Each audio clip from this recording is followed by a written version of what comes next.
जय श्री राम। भाई और दोस्तों, कल से आगे की कथा करते हैं। भगवान राम सबका मंगल करे। सीता जी का प्रसंग चल रहा है। जनकपुर में जनकपुर में जनक जी के बाग में सीता जी पार्वती जी का पूजन करने के लिए आई हैं। उधर राम और लक्ष्मण फूल लेने के लिए बाग में आए हुए हैं और उनको देखती हैं सीता जी। और इसी का आगे का प्रसंग। धरि धीरज काल सयानी, सीता सन भोली कही पानी। बहुरी गौरी कर ध्यान करे हो, भूप किशोर देख किन लय हो। एक चतुर सखी ने कहा कि सीता जी हाथ पकड़कर बोली है कि सीता जी गिरजा जी का ध्यान फिर कर लेना, पहले इन दोनों के दर्शन करो। सकुच सिय तब नैन उघारे, सन्मुख दो से रघु सिंधु निहारे। नख सिख देख राम के शोभा, सुमरि पितापन मन अति क्षोभा। सीता जी ने सकुचाकर नेत्र खोले हैं और रघुनाथ जी को शिखा से लेकर पैर तक देखा है। और फिर उनके मन में वो बात आई है कि मेरे पिता ने तो प्रण किया है कि जो धनुष को तोड़ेगा उसी के साथ इन सीता जी का विवाह करूँगा। उससे मन बड़ा क्षुब्ध हो गया है। परबस सखी ने परबस सखी लखी जब सीता, भयो गहरो सब कहे सभीता। पुण्य आव ए भोर बरी बेरिया काली, अस कही मन बेसी काली। जब सखियों ने सीता जी का मन प्रेम के बस देखा, तब भयभीत होकर कहने लगी हैं बड़ी देर हो गई है, अब चलना चाहिए और फिर कल इसी समय आएंगे। गूढ़ गिरा सुन शेष कुचानी, भयो विलम्ब मातु भय मानी। बड़ी धरी बड़ी धीर रामो राने, फिर अपने पितुवस जाने। सीता जी सखी की यह रहस्य में वाणी सुनकर सीता जी सकुचा गई हैं। देर हो गई है, अब उन्हें माता का भय लगा। बहुत धीरज धरकर भी श्री रामचंद्र जी को हृदय में ले आई हैं और फिर उनका ध्यान करती हुई अपने को पिता के अधीन जानकर लौटी चली। देखन मग भैस तरु, फिर बहोरी बहोरी। निरखी निरखी रघुवीर छवि, बाढ़ प्रेम न थोरी। मेघ पक्षी और वृक्षों को देखने के बहाने सीता जी बार बार घूम जाती हैं और राम जी की छवि को निहार रही हैं। जानी कठिन शिव चाप विसूरती, चली राखी और श्यामल मूर्ति। प्रभु जब जात जानकी देखा, सुख सने शोभा गुण खानी। शिव जी के धनुष को कठोर जानकर वे विसुरती मन में विलाप करती हैं और हृदय में राम जी की मूर्ति को रखकर चली है। शिव जी के धनुष की कठोरता का स्मरण आने से उन्हें चिंता होने लगी है कि ये सकुमार रघुनाथ जी कैसे तोड़ेंगे, उनके पिता ने तो प्रण कर रखा है। प्रेम बस ईश्वर की विस्मृति हो जाने से ऐसा हुआ है और भगवान के बल का स्मरण आते ही वे हर्षित हो गई है। परम प्रेममय मधुमसी किहनी, चारु चित भीति लिखी लीनी। गई भवानी भवन बहोरी, मंदी चरण बोली कर जोरी। तब अपने परम प्रेम की कोमलता से आई बनाकर उन्होंने स्वरूप को अपने सुंदर चित्त में लिख लिया है और सीता जी पुनः भवानी के मंदिर में गई हैं और उनके चरणों में वंदना कर कर हाथ जोड़कर बोनी है, कहने लगी है। क्या कह रही है? जय जय जय गिरिराज किशोरी, जय महेश मुकुचंद्र चकोरी।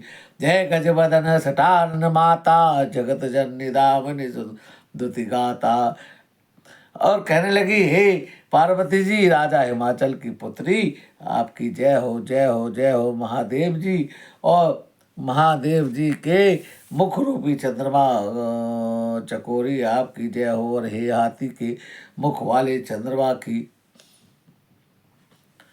चकोरी, आपकी जय हो। और आए हाथी के मुख वाले गणेश जी और 6 मुख वाले स्वामी कार्तिक जी की माता जगजननी, आपकी जय हो। और बिजली की सी कांति युक्त शक्ति वाली, आपकी जय हो। नहीं नहीं तब आदि मध्य अवसाना, मित प्रभाव वेदो नहीं जाना।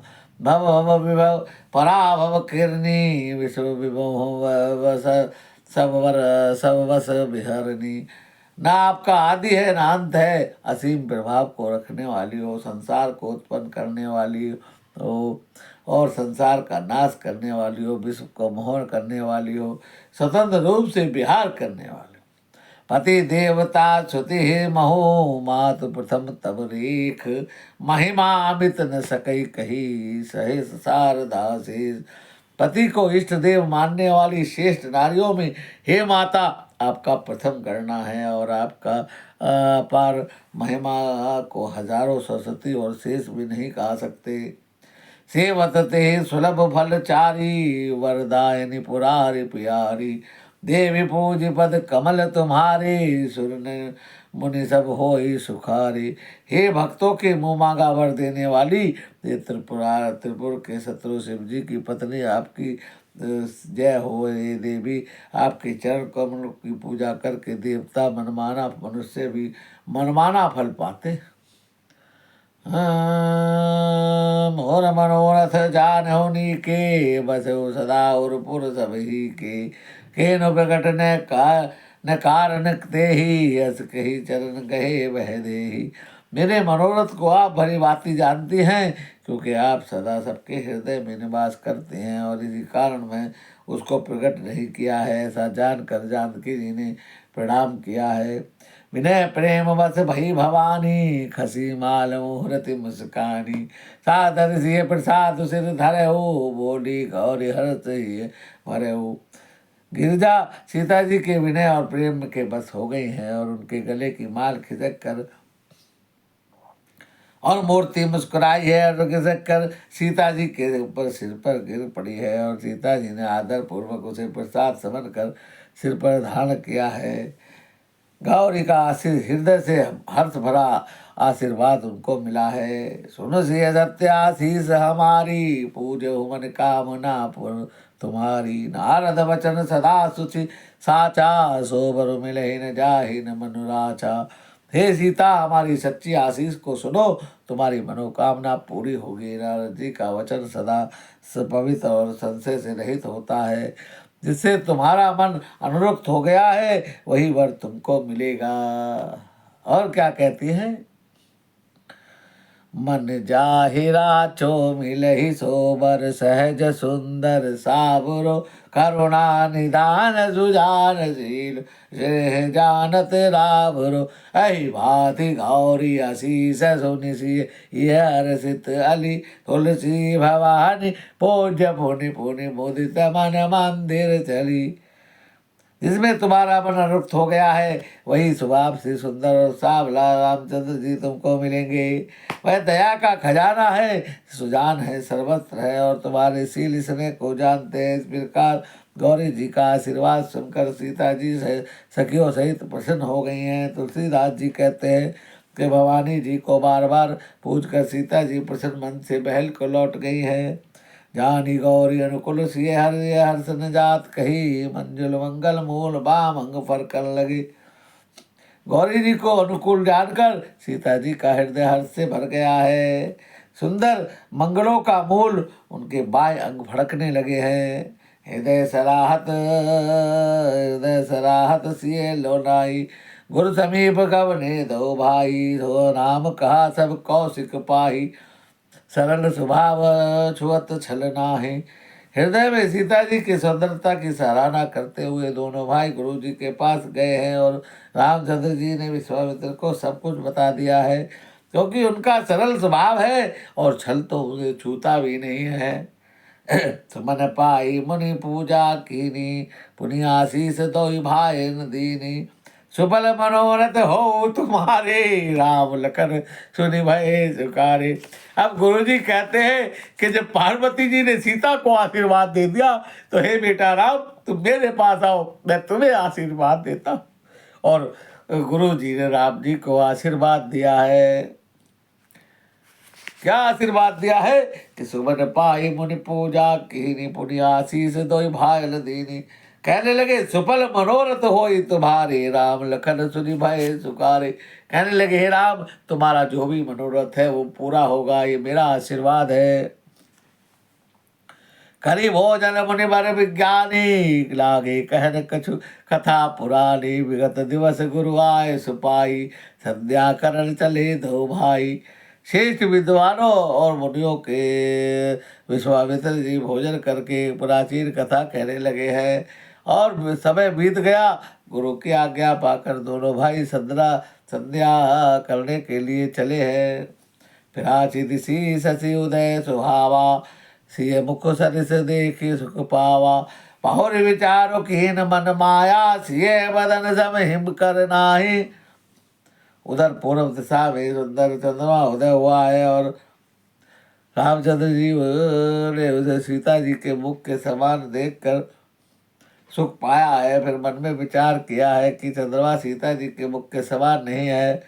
जन्म सिंधु पुरी बंधु विषय, दिन मलिन सकलंक। सिय मुख समता पाप किबी, चंदु बापुरो रंक। खारे समुद्र में तो इसका जन्म हुआ है और फिर विषय इसका भाई है। दिन में मलिन और शोभाहीन तेजहीन रहता है, कलंकी है, दाग से युक्त है। और गरीब चंद्रमा सीता जी के मुख की बराबरी कैसे कर सकता है। घटई बढ़ई बिहर बिरहनी दुखदाई, गिरसई राहु निज सिंध संधि पाई। को शोक पद पंकज द्रोही, अवगुण बहुत चंद्रमा तो ही। फिर ये घटता है और कभी बढ़ता है और विरहणी स्त्रियों को दुख देने वाला है। राहु अपनी संधि में पाकर इसको घस लेता है और चकवी के वियोग में रोक देने वाला है। कमल का बैरी है और मुरझा देने वाला है। चंद्रमा तुझ में बहुत से अवगुण हैं, शिव सीता जी में नहीं है। वह देही मुख पट तर दीने, होई दोष बड़ अनुचित कीने।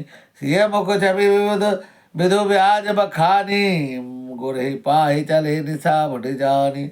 जानकी जी के मुख की तुझसे उपमा देने में बड़ा अनुचित कर्म करने का दोष लगा। इस प्रकार चंद्रमा के बहाने सीता जी के मुख की छवि का वर्णन करके बड़ी रात हो गई, गुरु जी के पास लौट आए हैं। करि मुनि चरण रोज प्रणामा, सुपाहि कीन विश्रामा। विगत दिशा रघुनाथ रघुनायक जागे, बंधु बिलोक कहन हस लागे। मुनि के चरणों में प्रणाम करके आज्ञा पाकर उन्होंने विश्राम किया है और रात बीतने पर रघुनाथ जी जागे हैं और भाई को देखकर ऐसा कहने लगे हैं। उदय अरुण अवलोकिताता, पंकज कोकलोक सुखदाता। भोले लखन जोर जुग पानी, प्रभु प्रभाव सूचक मधुवानी। हे तात देखो, कमल चकवाक और समस्त संसार को सुख देने वाले अरुणादय सूर्य भगवान उदय हो गए हैं। लक्ष्मण जी दोनों हाथ जोड़कर प्रभु को प्रभाव को सूचित करने वाली कोमल वाणी बोले हैं। अरुणादय सकुचे कुमद, उड़गन ज्योति मलिन। जिमि तुम्हारा गमन सुनी, भय नृपति बलहीन। अरुणादय होने से कोमदियाँ सकुचा जाती है और तारागण प्रकाश फीका पड़ जाता है। इस प्रकार आपको आने का सुनकर सब राजा बलहीन हो गए हैं। भाई और दोस्तों, आज की कथा को यही विराम देते हैं। भगवान की सूचना दरबार में पहुंच गई, सारे राजा लोग आ चुके हैं। तो भगवान के जब उन्हें पता चला कि राम जी अयोध्या के राजा राम जी राजा के पुत्र राम जी जो है सभा में आ रहे हैं, सबका बलहीन हो गए हैं। इसी के साथ आज की कथा को विराम देते हैं। कल की कथा, आगे की कथा कल करेंगे। जय श्री राम।